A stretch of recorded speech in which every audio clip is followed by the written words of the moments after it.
Fala pessoal, tudo bem? Hoje eu vou falar um pouquinho do cobre, esse metal que é bastante cobiçado, né? O cobre é um dos primeiros metais utilizados pelo homem na Idade do Bronze, né? O cobre foi usado pelo homem até mesmo antes do ferro. Por que que o cobre é tão amplamente usado, né? Ele é um metal maleável, um ótimo condutor, é usado para tubulação de ar-condicionado, para indústria eletrônica, indústria química. E o uso do cobre tem aumentado demais e a produção não acompanha a demanda rápida, né? Então acontece que o cobre tem dado um boom aí de preço nos últimos anos. E tem muita gente interessada em procurar cobre. O Brasil tem algumas minas grandes de cobre, né? As maiores minas são no Pará, Salobo e Sossego. E a segunda maior produção de cobre é em Goiás, na mina de Chapada. E não é muito fácil encontrar cobre no Brasil, principalmente por conta do clima.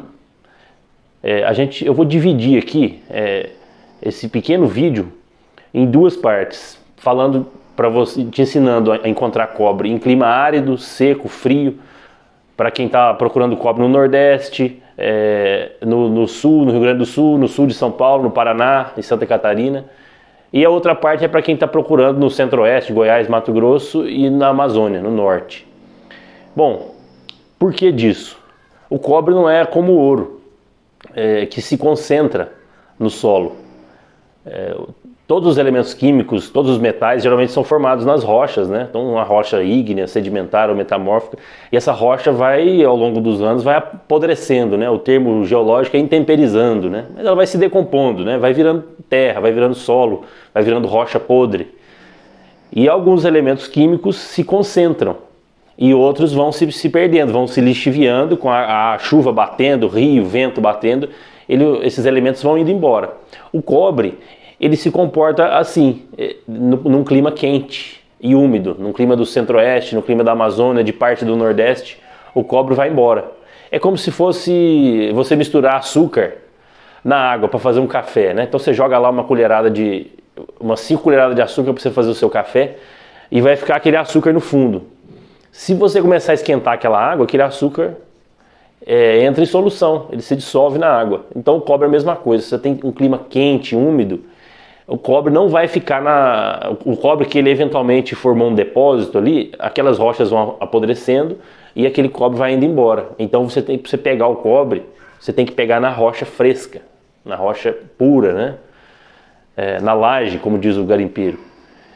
Agora, lá no sul, o que acontece? Eu trabalhei no Rio Grande do Sul e você tropeça em mineral secundário de cobre o tempo todo numa região que tem mineralização de cobre.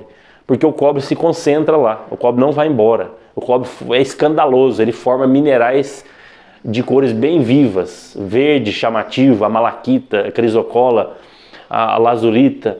Então ele vai formar minerais com cores muito vivas, azuis, azul claro, azul escuro e verdes, principalmente, né? Para você identificar alguns deles, a malaquita é bem fácil, pinga um ácido, pinga um ácido muriático, o ácido clorídrico, coloca uma coisa de aço, um prego, um parafuso, e o cobre vai sair da estrutura da malaquita e vai grudar no aço. Então você vai ficar com um prego todo com uma capinha de cobre. Bom, e no lugar de clima quente, o que a gente vai fazer para procurar o cobre? É mais difícil, porque o cobre vai embora, ele vai para a água, vai para os rios e não se concentra. Então, por exemplo, eu já trabalhei na região do depósito do Jaca, que é um grande depósito, uma grande novidade encontrada nos últimos anos, no norte do Mato Grosso. E você vai em cima do depósito e você não vê um mineral secundário de cobre, um depósito gigante, está cheio de cobre por baixo, ele aflora, mas o cobre foi todo embora, a rocha está podre e você vai ver a rocha assim. Isso aqui é um minério do Jaca, é uma rocha toda cheia de venulação, esses veios com coloração escura eram minerais de cobre e eles viraram limonitas, lateritas, então é bem mais complicado você procurar cobre em clima quente. Então isso vai ser mais desafiador, né? E o desafio é esse, é encontrar cobre onde o território brasileiro está menos explorado, que é na Amazônia, no Centro-Oeste, e onde é mais difícil, né? Bom, mas as duas maiores minas de cobre do país vêm justamente desses lugares, da Amazônia, que é da região de Carajás, né, e de Goiás.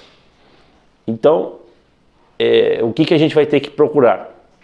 Bom, a gente vai ter que não adianta, tem que fazer análise química, pegar solo, pegar rocha e fazer análise química, mas a gente tem que estar sabendo que essa resposta na sua análise química para o cobre, ela vai ser bem sensível, então vai ser uma anomalia bem sutil. Já se você estiver no Nordeste, no Sul, uma anomalia sutil já não vai ser tão significativa quanto na Amazônia, no Centro-Oeste, tá? Porque o cobre se concentra no solo nessas regiões, tá? Bom, não é só o cobre, não são só os minerais, os sulfetos de cobre, os minerais que usualmente são explorados nas minas de cobre, que são úteis. Você tem uma série de gemas, de pedras preciosas que ocorrem no entorno de depósitos de cobre, né? A própria malaquita, a crisocola fica muito bonita, lapidada. O lápis lazuli foi a primeira moeda utilizada no mundo, né? Lá no Irã, no Iraque, que fica lindíssimo. O lápis lazuli fica uma gema muito bonita. O larimar, que é uma gema encontrada na República Dominicana, que é uma pectolita com cobre. Você tem também a própria lazurita, pode ser utilizada, entre outras, né? Você tem uma gama grande aí de gemas que contém cobre na estrutura e podem ficar muito bonitas, tá bom? Então, pessoal, isso é só para dar um norte para quem tem curiosidade sobre minerais de cobre. A gente vai fazer mais vídeos aqui detalhando, dando dicas para a exploração de cobre, como fazer geoquímica, como analisar solo, como analisar sedimento de rio, rocha, tá bom? Um grande abraço, muito obrigado, curta aí o nosso vídeo, segue o nosso canal aí, ativa a notificação para vocês ficarem sempre sabendo quando a gente gerar conteúdo como esse, tá bom? Um grande abraço.